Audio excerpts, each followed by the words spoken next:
The afternoon sky over Liverpool Bay was dull pewter when HMS Thetis eased into the light chop. A tug idled off her quarter, gulls tilted in the wind, and yardmen gripped the rail to watch the new T-class submarine prove herself. Inside, the air carried warm electrics and fresh paint. Lieutenant Commander Guy Bolus moved through the control room, calling for valves and watching needles. Torpedo Officer Frederick Woods worked forward, checking the bow tubes with the routine of many dives. It was June 1st, 1939, a simple proving run a few miles off the coast, shallow water chosen for safety and control. Woods cracked the tiny test cocks on each tube. A sound tube weeps a thread of seawater when its outer cap is shut.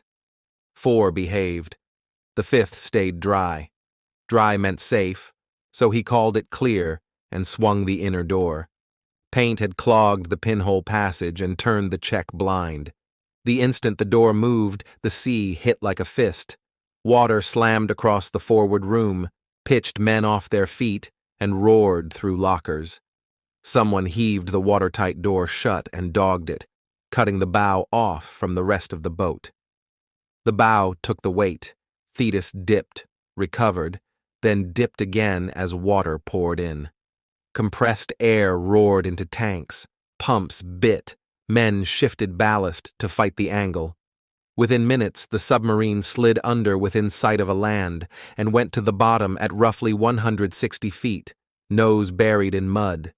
Lights dimmed as non-essential circuits were killed to save battery.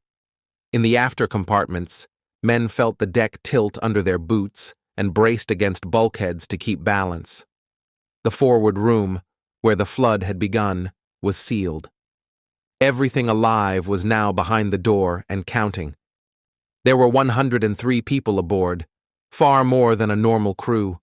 Trials had packed the boat with Admiralty overseers, yard fitters, and officers from other submarines who wanted to witness the first dive.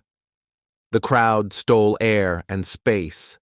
Some slid to the deck with backs to the frames, knees up to ease breathing as the angle grew. Others moved on orders, rigging the after-escape chamber, checking Davis submerged escape apparatus sets, and trying to keep fear from traveling faster than instructions. On the surface, the tug circled and signaled until other ships converged. Oil and bubbles marked the site. Through the hull, rescuers heard hammering. Alive then, but deep and awkward. Divers were sent down. The depth alone would not have stopped them. The slope and the mud did. Cutting into the pressure hull was a last resort that could drown whatever space still held air. Ashore, officers built a plan with the tools at hand. Hold the boat with cables, try to pass fresh air, and use the after chamber below to trickle men out. Woods put his hand up for the first try, shouldering the blame for the forward mistake and acting before talk turned stale. He and Captain Harry Oram flooded the small compartment, equalized, and felt the outer hatch fight them before it gave. They pushed into the cold green and rode the bubbles up. Gray evening broke over their heads. A boat hauled them in.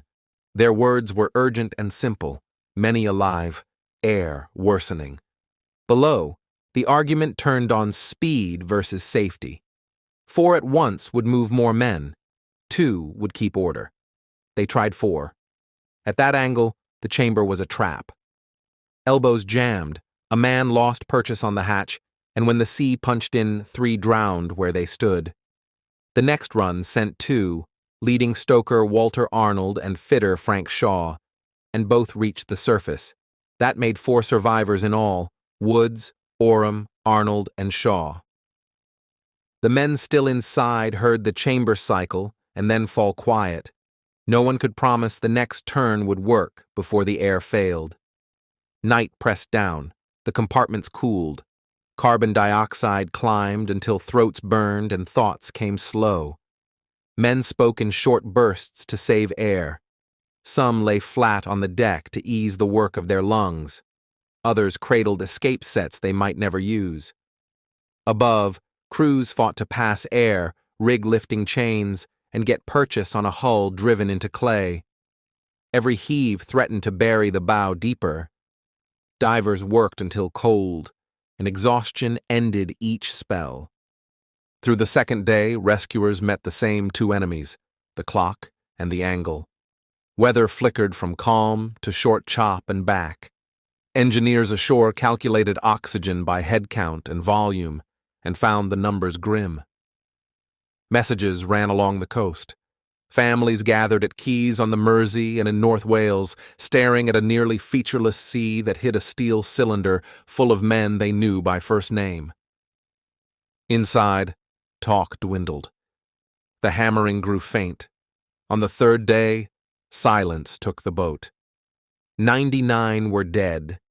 51 of the ship's company and 48 civilians and officers riding the trial. The loss cut deep because it happened close to land and because the fault was so small, a pinhole channel blocked by paint that turned a safety check into disaster. Within weeks, the Royal Navy ordered a change to every boat, a latch on a torpedo tube's inner door so it could open only a finger's width until the outer cap was proven shut. Across the service, that little safeguard earned an unofficial name tied to this boat, and crews learned to trust a trickle of water more than a quiet gauge. Salvage stretched into late summer. A diver died working the wreck. On September 3rd, 1939, the day Britain entered the war, the hull was dragged free and beached at Traith-by-Chan on Anglesey so bodies could be recovered. Naval parties moved methodically through the compartments while locals watched from the headland. When the removals and inquests ended, the boat went back to Birkenhead to be rebuilt.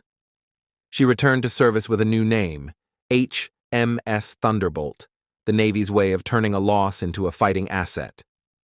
Memorials rose along the coast and in Holyhead. At one dedication, 3 of the 4 survivors stood at attention, older already, the sea behind them unreadable. Woods carried the knowledge that a routine act, misled by a blocked orifice, had started the chain. Arnold's family learned new language, ballast, test cocks, escape chamber, because those words explained why he lived when so many did not. Thetis seeped into training rooms and routines. Torpedo crews were taught to distrust a dry reading and prove a shut cap with sight and touch. Days earlier in America, the submarine Squalus had been saved by a bell that could mate to a level hatch. The contrast cut. Thetis was shallow enough for hope and wrong-shaped for rescue. That difference taught engineers as much as the inquest did. Escapes needed discipline and limits. Rescue gear needed room to connect and a victim that could lie still. If a boat was bowed into the seabed, the sea dictated terms. Families along the Mersey buried husbands, brothers, and sons with military precision. Shipyard shifts paused as names were read. The fleet moved on because it had to. War arrived on schedule. Thunderbolt sailed into that war and never returned, but the smaller, sturdier legacy endured aboard every submarine that followed. A hand touched a latch. A door opened a sliver. A trickle of sea, or its absence, told the truth. Men trusted what they could see and feel before believing the quiet of a dial that might lie. What began in daylight as a routine-proving dive ended as the Royal Navy's worst peacetime submarine disaster. The wreck lay close enough to hear, too steep to reach in time, and heavy with men who had come only to witness a first dive. The story the sea withheld for 3 days returned in other forms.